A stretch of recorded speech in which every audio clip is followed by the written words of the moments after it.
Take it away, Tammy. Good morning, everyone. Welcome to the Vivit Leader Training. We have lots of good things in store for you today.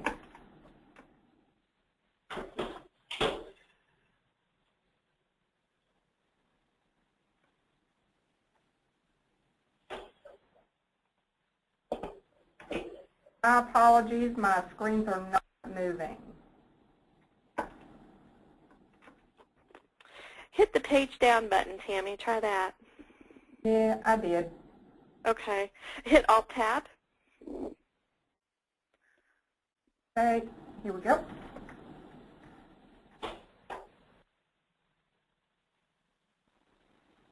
Okay. Still nothing? Still nothing. Okay, I'm going to take the screen back and give it back to you. Let's try this again. All right? Yeah, no Apologies. Okay. Everybody will see my email for a minute, and we'll put it back.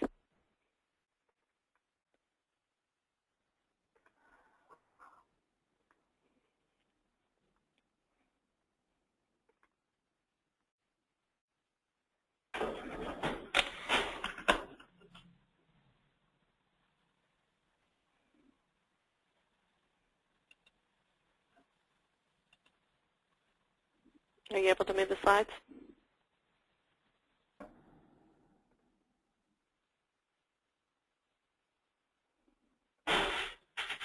There we go. There we go. Perfect. Great. So today is hosted by myself, Tammy Young, Vivit Director and Chapter and SIG Leader. We have with today Stephanie Concoy, the Americas Chapter, SIG Leader, and Marketing Liaison, and Anne-Marie Stilver, EMEA and APJ Chapter and SIG Liaison. Our speaker today is Paul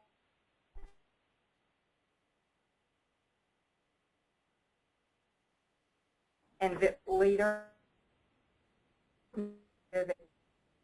Valley and NorCal Chapter, DevOps SIG Leader.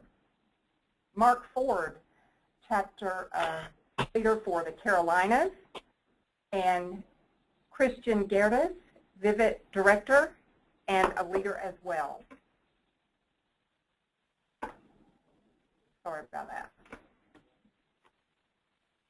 So a couple housekeeping things. This is a live session. It's being recorded, and recordings will be available to all of the leaders.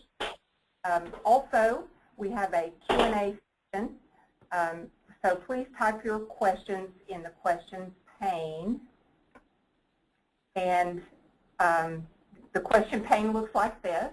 So toggle view windows between full screen and window mode, and your questions pane is located at the bottom.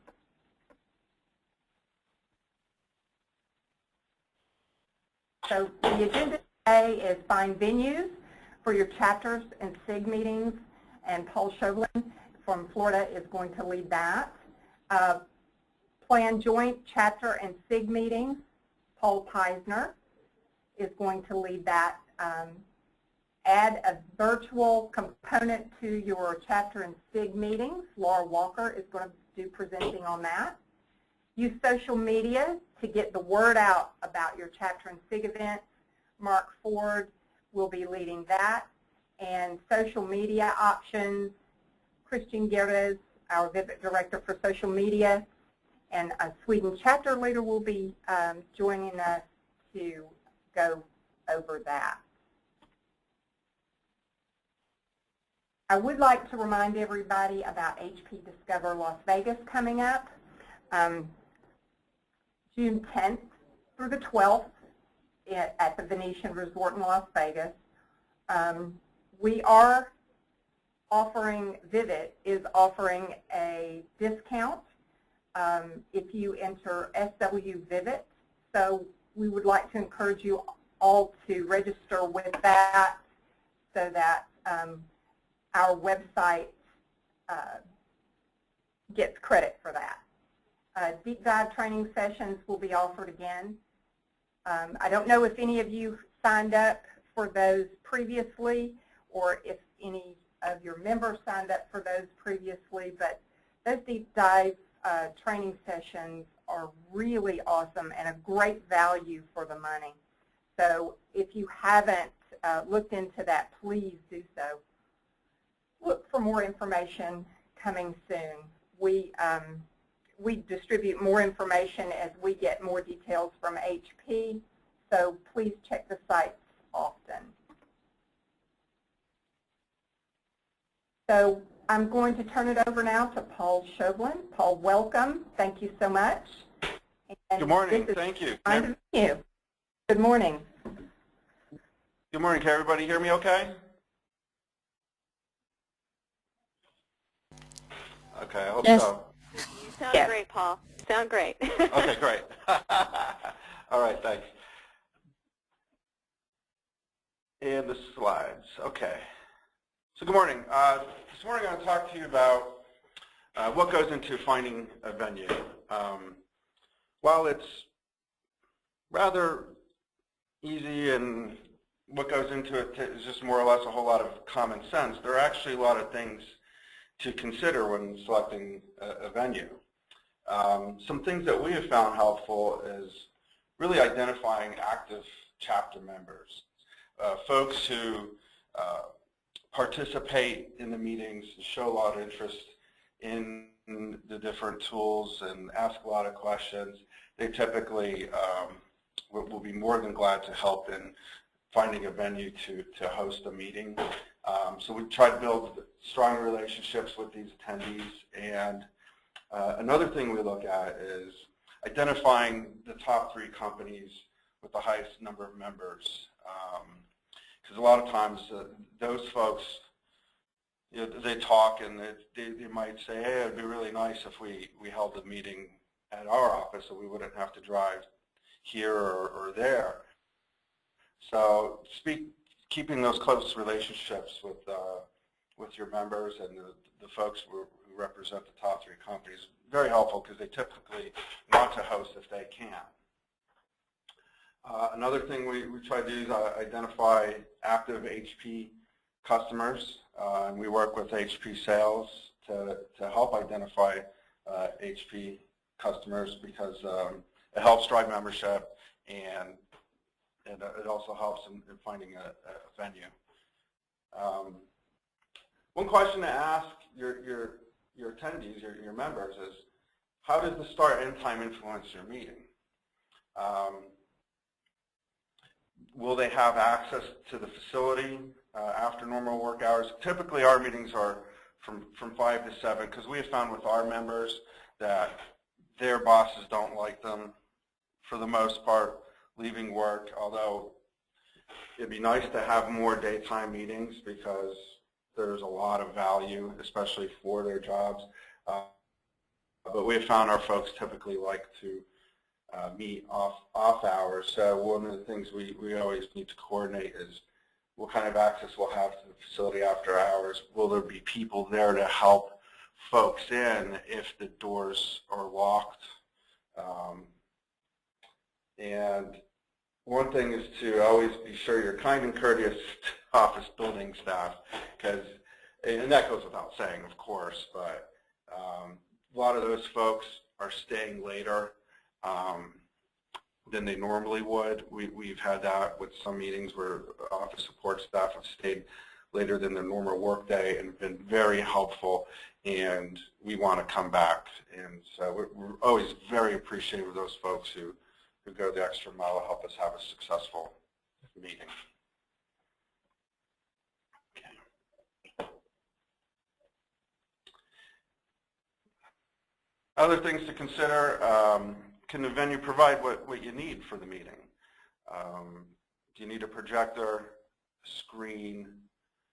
And also you need to speak with your presenters to see if they need a whiteboard, flip charts, and a lot of times you may need internet connection if your presenter is doing a demo. Another thing we like to do is ask our members, attendees, where they're located. So we'll have a meeting And we'll poll them and ask, was this location convenient? How long did it take? Would you like to meet at this location again in the future? So obviously one of the things we try to do is have our meetings in a central location whenever possible. But where we are in Tampa, Florida, there's a bridge, and you have St. Pete, Clearwater, and you have Tampa. And you have those people who just don't want to cross the bridge. So sometimes we'll have a meeting on one side of the bridge, and other times we'll go to the other side of the bridge. But when we do, we always try to have it at a centrally located location just on the other side of the bridge. Okay. Next slide, please. Okay, great. Another thing to consider is having a meeting on occasion at a restaurant. We have found restaurants have private rooms that aren't being used on Tuesdays and Wednesday evenings, and you may be surprised on how accommodating these restaurants may be in hosting a meeting in a private room without any extra costs. We have found that our members enjoy having the occasional meeting at a restaurant. It's a night out for them. They get to have some good food.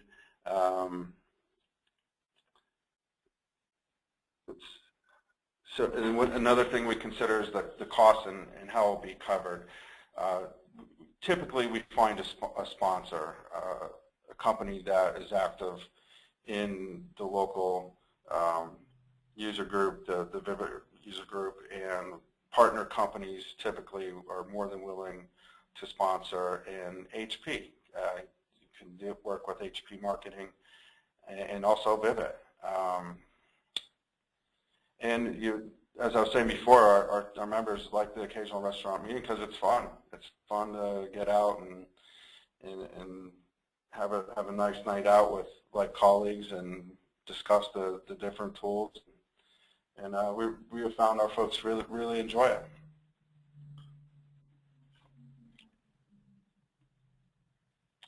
Well, thank you so much. Those were really good tips. Really good information. Thank you so much. Hopefully our leaders find that as helpful as I did. Our next great. And if anyone has any questions they want to take, if they don't get them in during the presentation and want to contact me directly, feel free. Thank you. Yes. Does anyone have any questions at this point?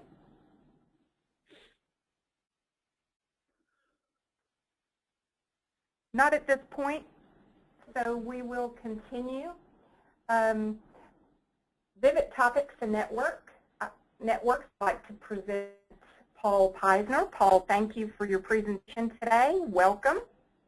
No, thank you. It's great. So what I'll do real quick is, I'm both a SIG leader and a chapter leader, and I've had my own special challenges in the Bay Area that might be unique just to me, but I'll share a little bit of my own experiences. So we have the next slide here.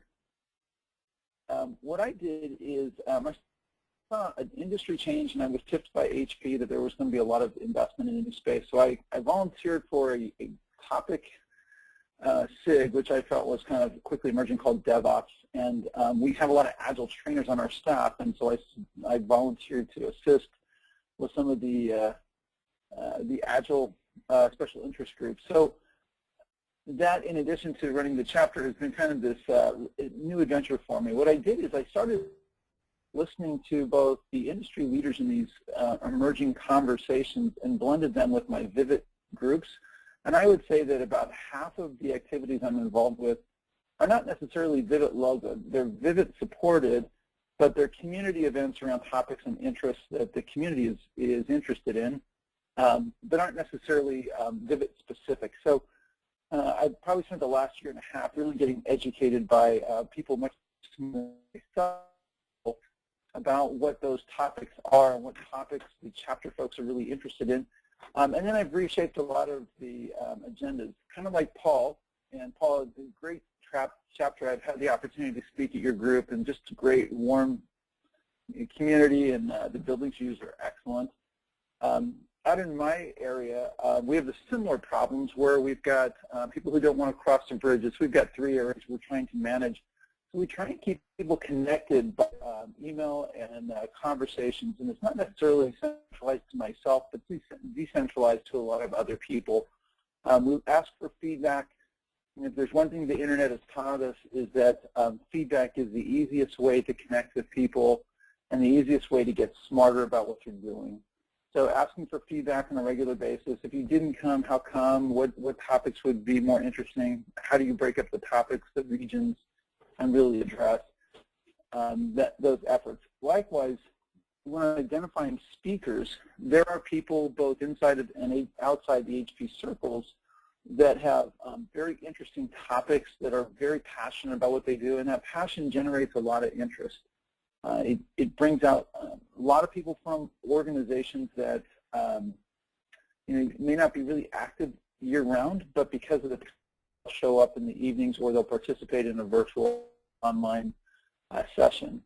But I think there's a number of local experts, understanding who the IT professionals in your region really look to, what are the conversations and the topics that are popping up, and instead of competing with those, asking them if you can join their Vivit, if you can join their user meetings or meetups, and invite special interest folks in the Vivit community that find that topic interesting, promote as a way to connect with folks in their area that with great expertise, and building out their network of knowledge as well.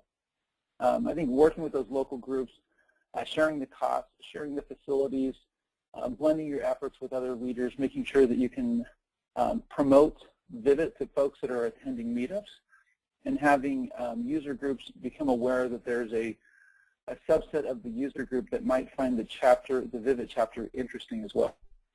Could you go to the next slide? I do spend a lot of time going to other people's user groups and meetings and local presentations to really get a sense of how the community, the IT professional community, is presenting to each other in non-Vivit environments. And I try to incorporate folks that have presented in other groups, if they wouldn't mind coming in and presenting to a Vivit chapter, and connecting and staying connected with those topics that tend to have a lot of trending activity. Meetups are easy to find. In different cities, meetups can be very common. They can be very technology specific. I know in just the Bay Area, there's probably 15 different meetup groups around QA and quality tests. It's an area that is very mature and has specialty niches. Finding those groups, those topics, and some of the presenters who've got expertise is interesting, but you have to go to their meetings to get them to come to the Vivit community to present. I think inviting members, we always refer to yelling down the echo chamber. There's always a group that shows up, and that's the easiest group to invite. The trick to Vivit is really inviting the wider audience, even though you don't get a response for a year or 2 years, as you kind of let people know. I hear from a lot of folks that show up first-time visitors or first-time attendees. They'll tell us that for a year they've been participating and reading the emails, wanting to go, but it's not working with their schedule. Don't give up on Vivit members, primarily because they don't show up. Continue to email, communicate with them, because they feel connected, they feel like they're a part of it. And if they don't attend, ask for feedback. I think it's important that we're getting feedback, and I think there's other folks with social media as well. There's lots of ways to stay connected with the folks that are both got the time and the interest and the ability to get to your physical meetings, but there's a lot of folks that are very interested in staying loosely connected with the topics. They're very interested in staying connected on occasional basis. They'll want to go to coffee with you. I think taking up those opportunities to meet one-on-one, to understand what you can do to be a part of their education and networking efforts is very important. Last slide. One more. There you go. So the other thing is you got to consider the attendees in the Vivit communities. I break up my attendees into 3 classes of folks. I have folks that are building out their knowledge, and they've built their careers around a particular area, whether it's operations or apps or the development side of the house.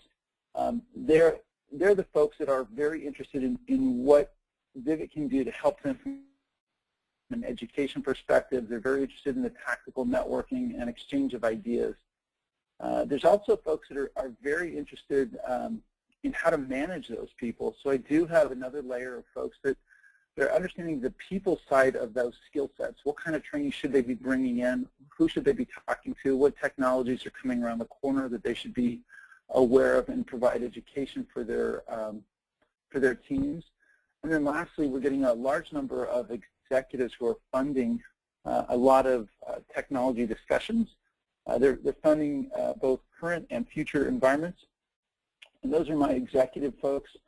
Those are probably the folks that I've been this past year finding that, I can get 15 to 20 VPs and CEOs to show up to a dinner, and we have confidential conversations about what's going on in the organizations.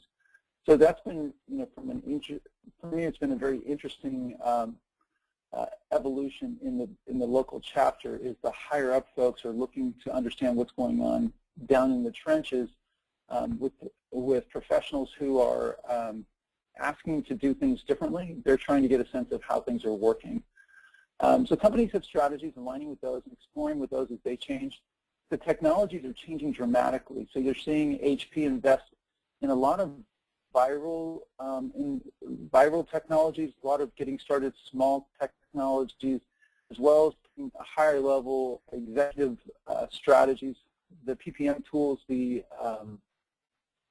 release tool kind of are emerging and blending from HP's historic silos, and they're helping organizations run more efficiently, but the career paths are being impacted. And so one of the things we have to do is really help the Vivit members who are connected with a particular tool transition into HP's or aligning with HP's strategy to blend those technologies and tools in an effort to be more corporately efficient and to embrace more of the automation functionalities. There's an opportunity really to help the careers that are stuck with older products, older technologies, and in corporate silos defined by waterfall. So great opportunities to help our attendees kind of drive those strategies. I think that's it. I think that's the next slide. Thank you, All Paul. yours. Do we have any questions for Paul?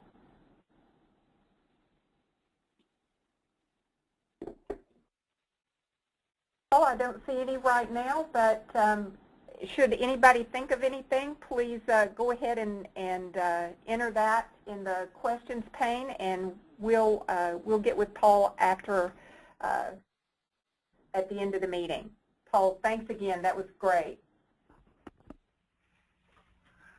So our next presenter is Laura Walker, and this is tips for virtual meetings. Welcome, Laura. Thank you, Tammy. So a little background on myself. I work for Stratacom. Stratacom, we're an HP partner in the IT service management space. So I volunteer for the HP Service Management Special Interest Group. And we also do a lot of events around the country, usually focused on IT service management topics. I've done quite a few meetings over the last few years in New York, Los Angeles, Chicago, Minnesota, Ohio, Kansas, Texas, quite a few different places. So when I've met folks from these different places, they express their interest in being able to see meetings and join meetings virtually that were going on in other places, especially when we'd have clients who'd say, well, why don't you bring in a Vivit event to our region? And maybe there weren't enough people in that particular city to get everyone together for a meeting.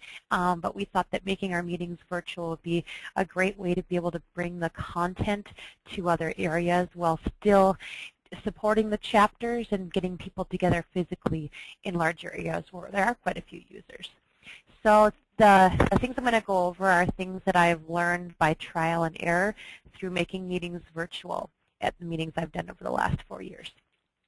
So first, you're going to want to advertise the event as virtual. That might sound obvious, but if you don't advertise it, people won't know it's available. So a few ways you can do that. You can work with Stephanie or Anna Maria ahead of time to set up links on the website. You can coordinate registration so people can register for the actual event itself or register virtually. One thing I like to do is ask the people if they want to attend virtually, let me know, send me an email. That way I can include them on a meeting request. I like to set up the GoToMeeting events, my second bullet point there, ahead of time, and then have those links in a meeting request so that I can send them out to people who attend virtually. That way it's on their calendar and the links are right in there, and hopefully the morning of your event, people aren't going to be emailing you saying, I can't find my links. They might have accidentally deleted the email, so it's nice to have it on their Outlook calendars. So send the meeting request out. With login credentials to everyone. Advertise the event as virtual. You could do it in the same email as you're emailing your event, or you could send a separate email to your chapter, to different SIGs, coordinating with many different SIGs and different chapter leaders who might be interested in letting them know via email it's available virtually. Then you're going to want to arrive at your event an hour ahead of time to get connected online. Make sure sometimes internet, it doesn't always work how it should. The login information might be wrong. So it's nice to go an hour ahead of time just to make sure that you're connected, it's working, the speed is good. If you're using a speaker phone, you'd want to get that set up. Make sure the line is connected and working. And then to get the meeting running, probably about 15 minutes ahead of time, you should log in and get the meeting running. So people will be signing in at that point. Next slide, please. So things to think about before you make your event virtual is your location. Ask the host if it's a user site, if they'll have internet access and if they can make that available to you, and then make sure that the internet access is reliable and fast. Sometimes if you have a hotel venue, the internet can be a little bit slow, so just make sure that you talk with whoever's hosting you and make sure that the internet speed will be fast enough to support a webinar type event. You also will want to check if they're going to have a conference phone, and make sure to plan this into your budget, especially if you're using a hotel. The fee for the phone itself and then the phone service can be a little bit expensive. If you have a user site, usually there's no charge for that, but something to check ahead of time. If there won't be any conference phone, an even better option can be purchasing a microphone. The one I brought is very small. It probably weighs 2 ounces.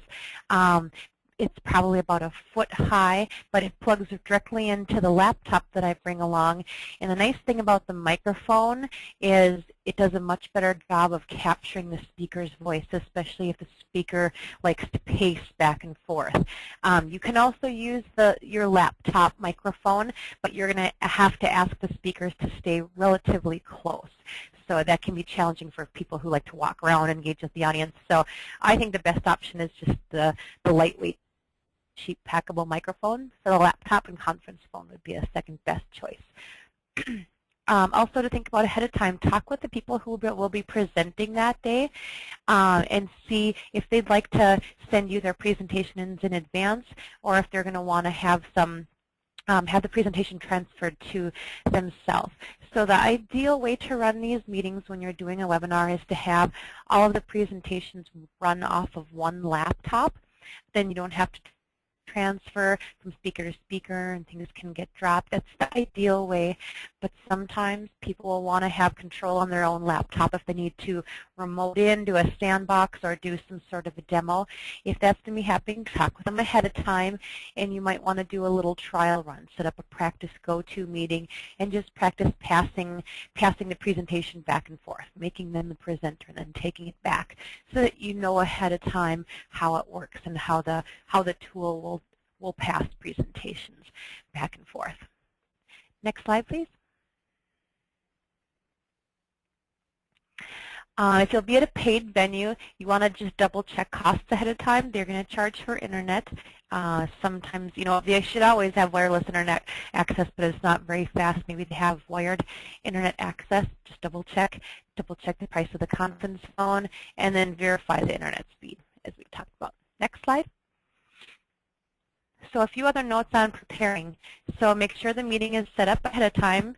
Make sure all the virtual attendees have the links. This is kind of a checklist slide here. Practice how to start the session. Practice the screen sharing. Remember to bring along the session ID, username, and password. So either make sure Stephanie's email to you that has the GoToMeeting login information is in your inbox, or you might even just want to print it. I've found it can be really helpful to print the username, password, and the meeting ID. Just have it on a printed piece of paper. That way when you show up that day, if anyone's going to be taking control, you're going to be having to pass the presentation and make them a speaker, they can log in ahead of time and you'll have the session ID right there. You can just pass the paper to them. They'll log in to GoToMeeting, and then when it's their time to present, you're all ready to make them presenter. So it's just helpful to have that ahead of time. Then you won't be scrambling looking for your emails. Oh, what was the login information again? Last minute. It can get a little flustering if you've had any trouble connecting online and it's getting close to the meeting start time. Make sure ahead of time you're a little bit familiar with GoToMeeting. You're going to want to practice muting and unmuting the people who are attending virtually. There's different ways to do that. You can mute specific people, but sometimes people will be logged in. They won't have muted themselves. There's background noise, so make sure you know how to mute everyone ahead of time.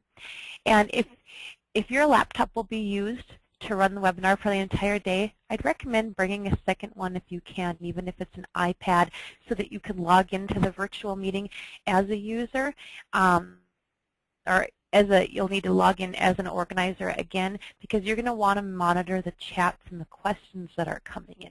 If someone's doing a presentation on your laptop, you won't necessarily see that, but you're going to want to have that open so that as the virtual audience, especially if they're muted, they can use that chat window to send questions, and you can raise your hand on their behalf and ask the speakers questions they have as it's coming in. Next slide. So for the day of the event, just to recap, make sure you start your day with an agenda slide, so when attendees are dialing in, they kind of see the flow of the day, especially if you're going to be, oh, excuse me, one second here.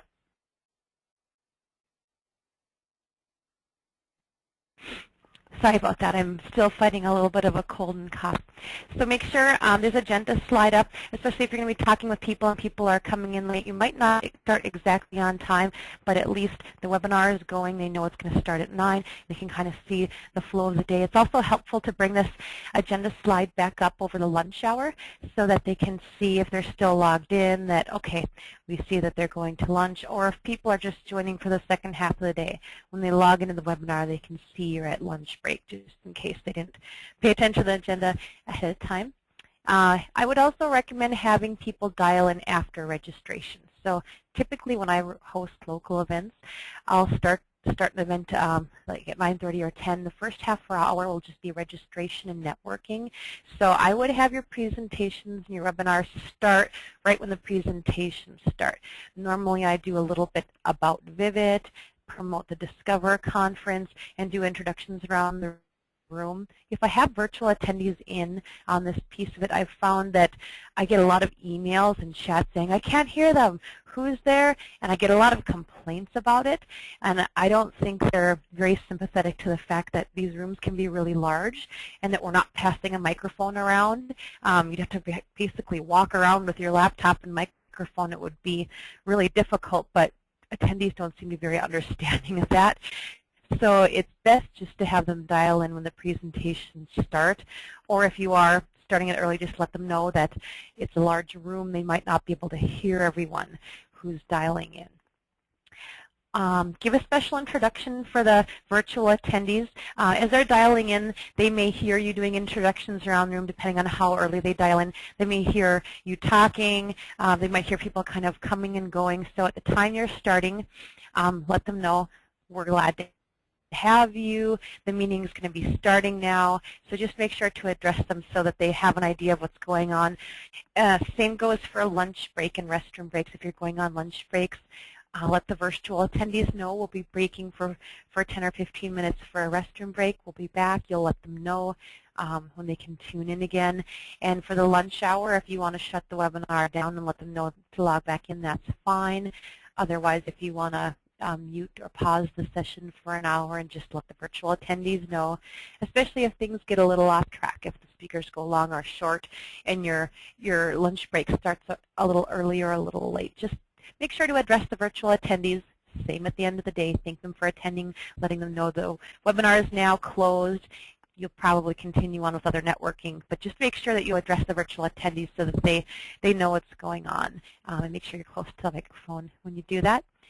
Finally, consider recording this session so you can send out afterwards to your chapter and to any other SIGs that might be interested. This recorded content is great, especially for people who can't join, people that maybe wanted to either be there physically or virtually. It's just great content that we can share, especially for people who are sponsoring or taking the time to speak for partners. It's additional exposure for them, and it's great archived learning for our chapter leaders as well.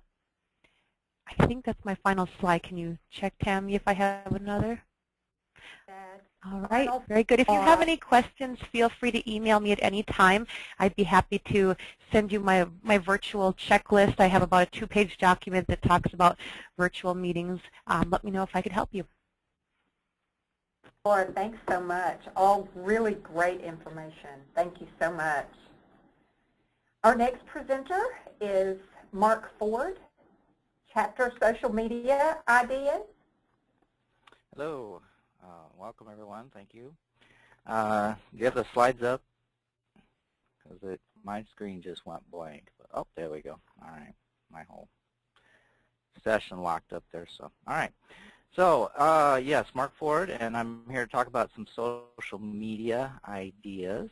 And I'm going to first give a little bit of a background, and then I'll talk about some social media today, or I like to kind of joke what I talk about now is actually yesterday, because it seems like with technology and social media is no exception, things are constantly changing, and so it can be kind of hard to keep on track and know what's hot, what's not. But what I talk about today will be relevant for who knows how long, but you just got to jump in and go with what you've got. We'll talk about a couple of things that we've tried with the Vivit Carolinas in terms of social media, with LinkedIn, Twitter, and Google Plus specifically. And then at the end, I'll talk about just a few other ideas, some things that we're considering or thinking about considering, and some things that you guys might consider as well. So next slide, please. All right. First of all, I am not a social media expert. By no means do I consider myself an expert. There are those who are out and they're blogging and they're keeping tabs on what's hot, what's not. They know what's current and what's on its way out the door. Personally, I don't really necessarily know what all the most popular ones are. I know which ones I like, but the good news is in terms of social media, you don't have to be an expert. You can get in and you can start dabbling with social media with your chapter. Just you can start with what you know, for instance.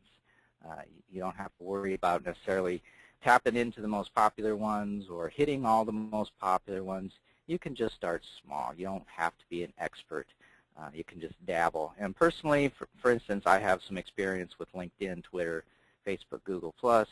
So you'll see some of the things that we've tried with our chapter kind of correspond to the ones that I personally have worked with because that was easy. And using those for my own personal use, and so it was kind of natural to start using some of those and get some experience with some of those, using them for chapter information. And chances are you're all involved with social media personally with one side or perhaps more, and so you can kind of tap into some of that personal experience with your chapter. Google Plus is currently my personal preference. I had to just get a little plug in there for that. You don't often see a lot of information in the media about Google Plus, and what you do see isn't always all that positive, which I don't understand because personally that's my current, anyway, my personal favorite, and that's probably where I spend 90% of my own personal social media time is on the Google Plus. So we've started doing a little bit of dabbling with that with our chapter as well.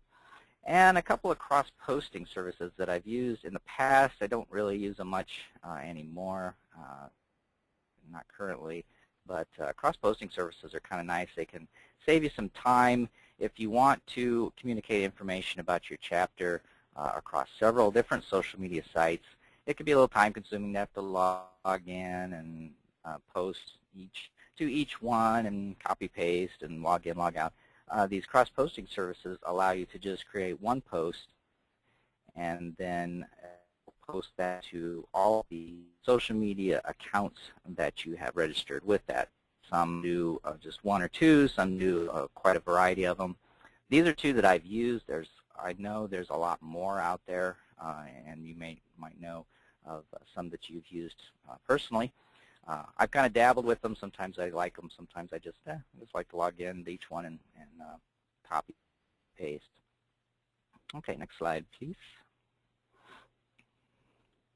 So social media today, or as I like to joke, yesterday, because these are some of the current ones, but who knows how long these will be around, or who knows when the next big thing will come along. And I was going to have an infographic that showed the popular social media sites and who uses them most, but I got to thinking, it really doesn't matter who uses which site across the world or in your particular continent or your particular country. It doesn't matter what the world uses. What matters most is what do your chapter members regularly use. So this is kind of a little better infographic that lists the ones that are most popular and the ones that chances are your chapter members are regularly using. But if you want to narrow that down to one or two, then you might need to send out some surveys to your chapter members. Hey, which ones do you guys use personally? But also check which ones would you like to receive information on Vivit. Maybe I spend a lot of time on Twitter, but maybe I don't want to get information from Vivit on Twitter because I'm too busy out checking what my friends have had for breakfast or something. Maybe I'd rather get my Vivit information on LinkedIn, or maybe I'd rather see it on Facebook. So it's good to not only keep in mind what they use, but where they'd like to consume that information most. And another thing to consider is a lot of people might like to get that information on Vivit during their workday, and some of these social media sites are blocked at certain workplaces. I worked at a company that allowed access to Twitter but not Facebook, and I've worked with some that have allowed access to all of them. So that's another thing to keep in mind. So we've tried some surveys, finding out what people use, what they'd like to use. You might have to just ask at a meeting. What do you guys, what would be the best communication vehicle to send information out about our chapter? Okay, next slide.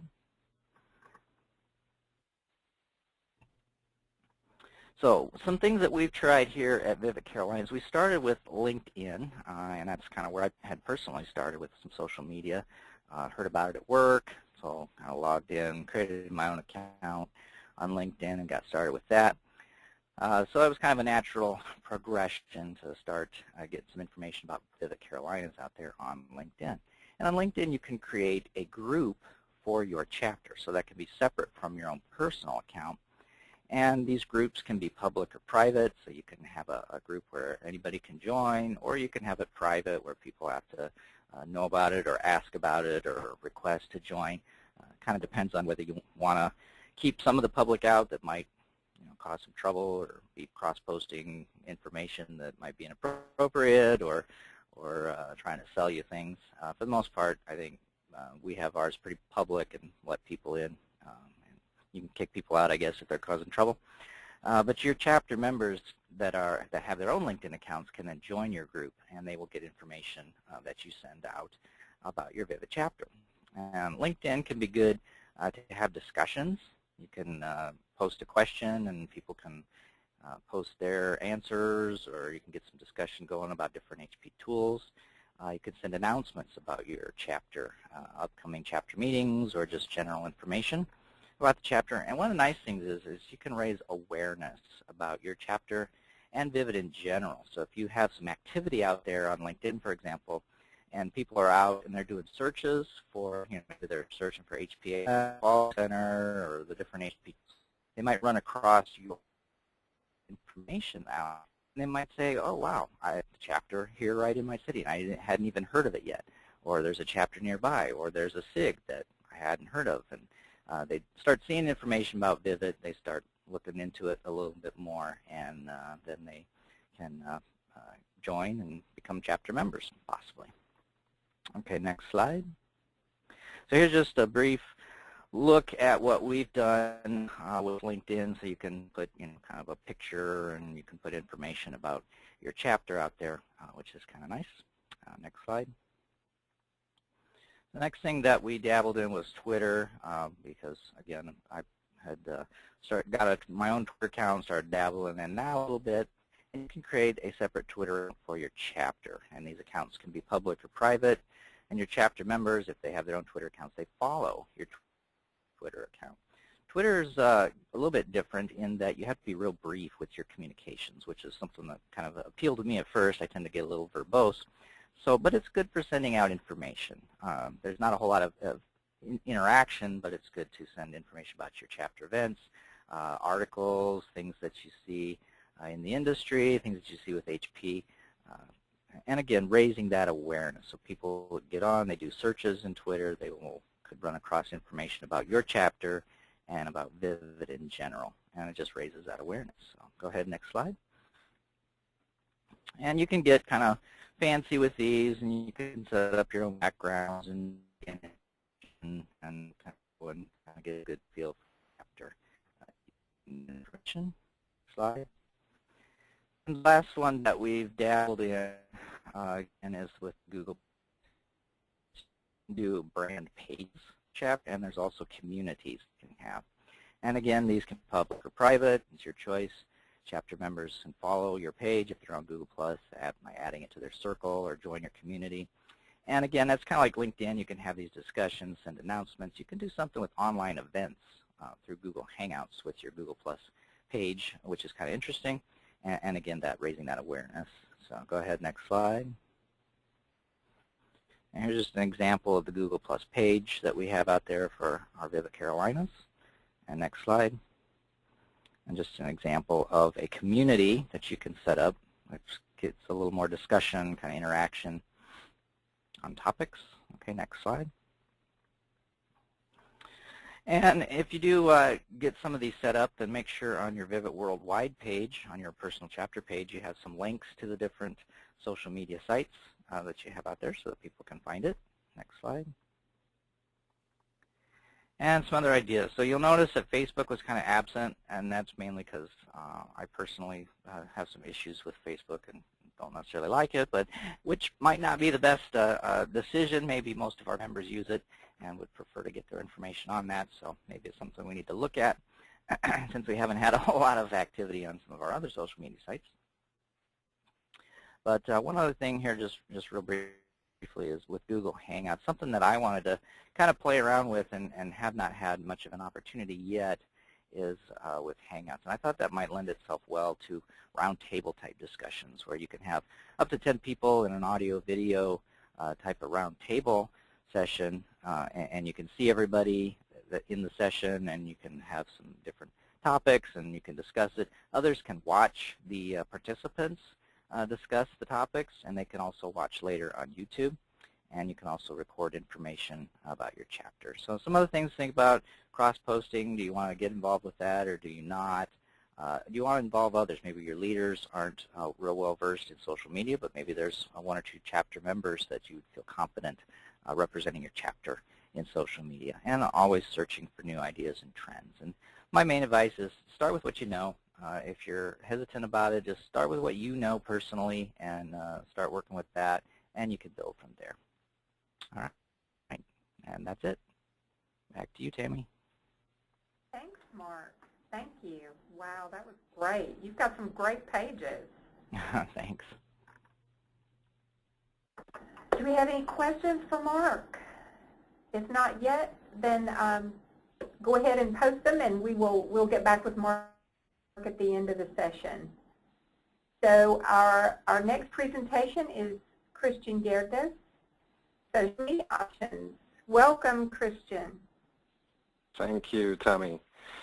All right, I see that we are close to running out of time as well, so I'm just going to go through this quite quickly. A little bit about myself. I'm calling in from Sweden, and it's actually getting late in the afternoon, so I'm having my tea over here. But I hope you enjoyed the presentation so far. And I'm just going to connect a little bit to Mark's presentation and show you the actual options that we have at Vivit today. First off, I want to show you what we have on our Vivit website in terms of social connections. Besides the point where you can actually connect within the Vivit websites to other members and other chapters and SIGs, we have one option that's called Networks. And under Networks on your own profile, you can specify which social media connections or services that you actually use today, and let other people know what your own Facebook pages or LinkedIn pages or Google Plus pages actually are, so that other members can find them. Next slide, please.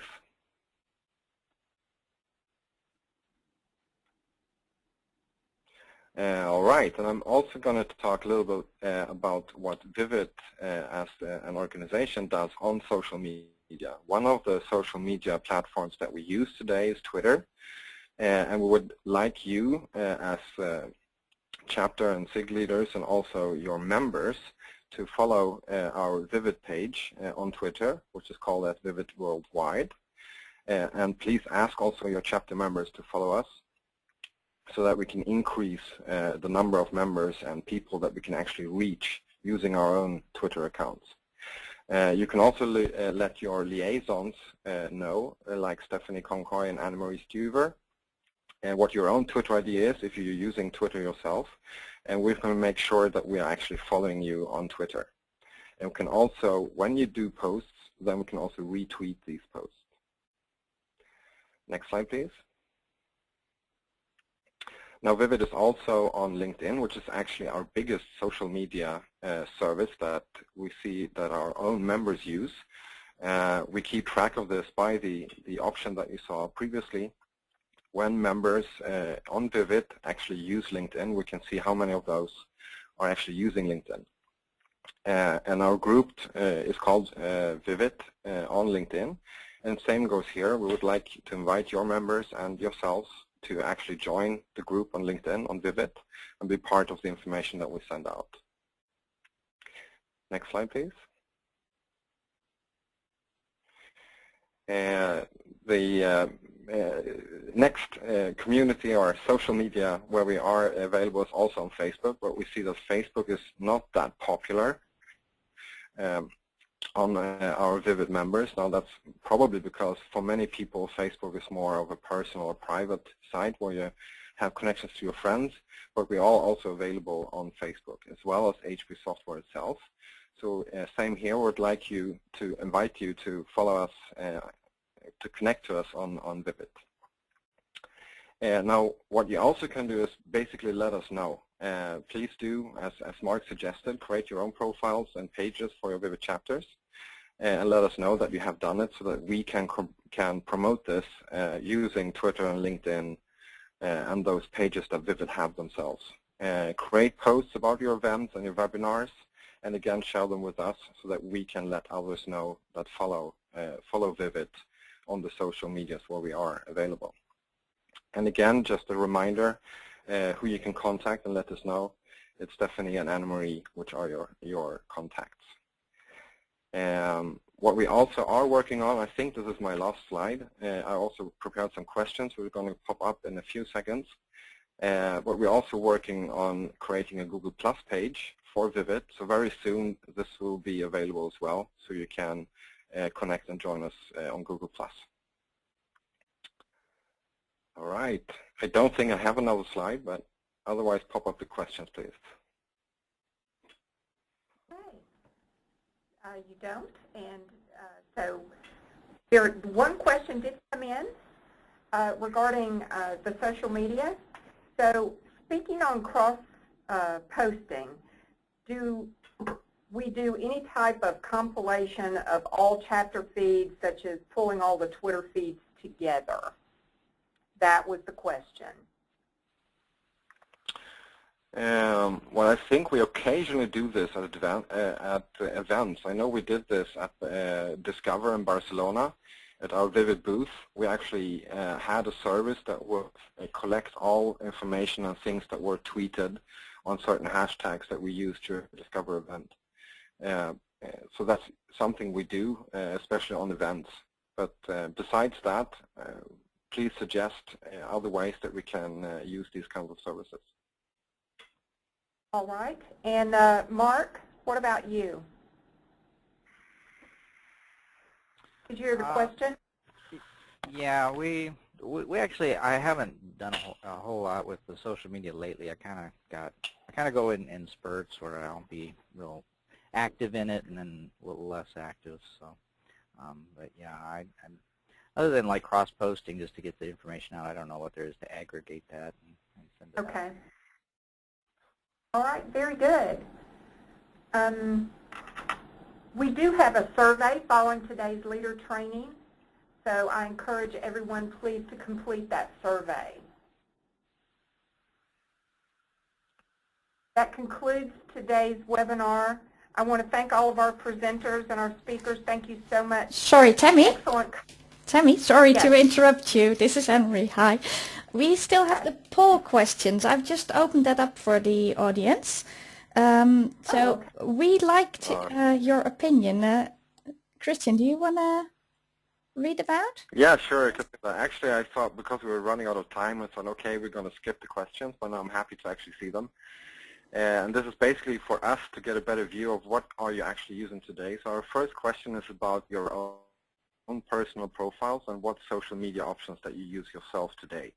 You can select multiple options of these, and I guess we're going to let people have a couple of more seconds to answer this, and we will actually show you the results in a couple of seconds. But now my screen went blank, so I don't know if this is actually the end. Ah, here we go. All right.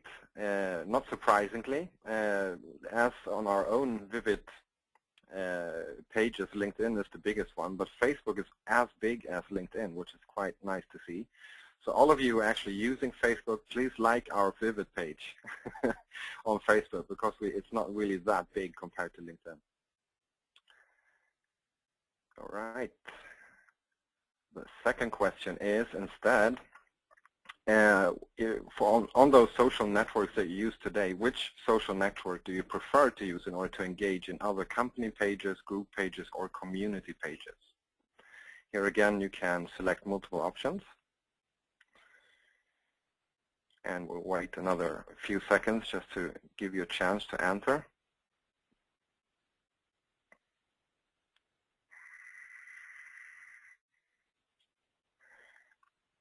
Surprisingly, no one is using Google Plus for this, but maybe that changes. I'm not surprised for the answer on LinkedIn as well, because this is what we see is happening, and in general, LinkedIn is considered to be more of a professional social network. All right, let's take the last question.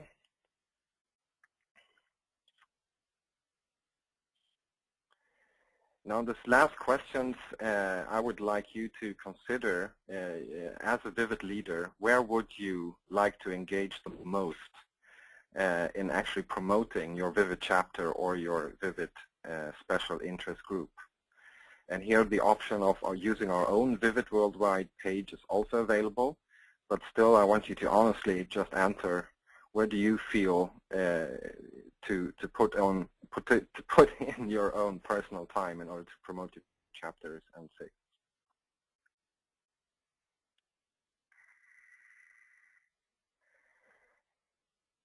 Yeah, and again, not surprisingly, LinkedIn is the winner. Second is also nice to see is our own Vivit Worldwide pages. And here we have some with Google+, which basically confirms also that we should definitely be visible on Google+. Well, thank you very much.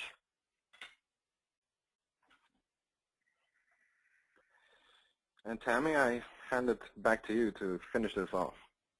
Oh, very good, Christian. I apologize. I was just about to skip over that poll. Thank you, Anne-Marie, for jumping in. Again, thanks everyone for your time today. Thanks again to our presenters. Very good information. We hope everyone has a good afternoon. Thanks for joining the webinar today. Please don't forget the survey. Have a good afternoon. Yeah, thank you.